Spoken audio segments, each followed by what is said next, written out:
আজকে আমি আলু পোস্ত করব। একটু কালো জিরে দিয়ে দিলাম তেলের মধ্যে, তেলটা খুব গরম হয়ে গেছে। এবার একটু পেঁয়াজ কেটে রেখেছি, পেঁয়াজও দিয়ে দিলাম সাথে। অল্প একটু নাড়াচাড়া করে তারপরে আমি আলুটা তুলে দেবো। আলুটা কেটে ধুয়ে রেখেছি।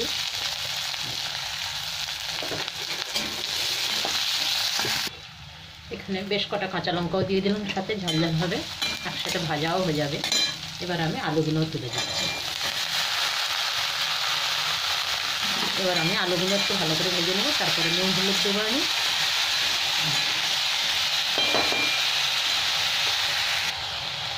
এবার এখানে আমি নুন হলুদটা দিয়ে দিচ্ছি।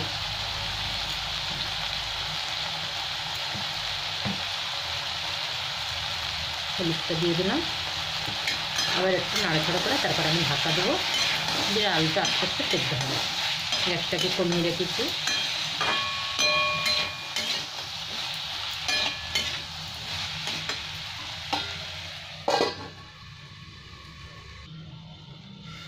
এখানে আমার পোস্তটাও বাটা হয়ে গেছে, আলুটাও সেদ্ধ হয়ে গেছে। পোস্তটা আবার তুলে দিলাম, এক হাতা পোস্ত। আলুও ভালো সেদ্ধ হয়ে গেছে, সময় লেগে গেল, গ্যাস কম করে করতে হচ্ছে তো। একটু জল দিয়ে নিয়ে আলুতে আর এই পোস্ত দিয়ে ভাজতে ভাজতে পোস্তটাও খুব সুন্দর ভাজা হয়ে যাবে, আলুর সাথে একদম মিঠে হয়ে যাবে।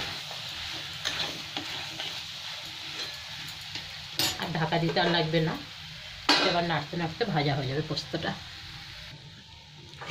এবার আমার পোস্তটা একটু নেড়ে দেখছি, একদম তেল ছেড়ে দিয়েছে, তেল তেল হয়ে গেছে। আর এদিকে ভাজাও ভালো হয়েছে, হয়ে গেছে। এবার গ্যাসটা বন্ধ করলাম,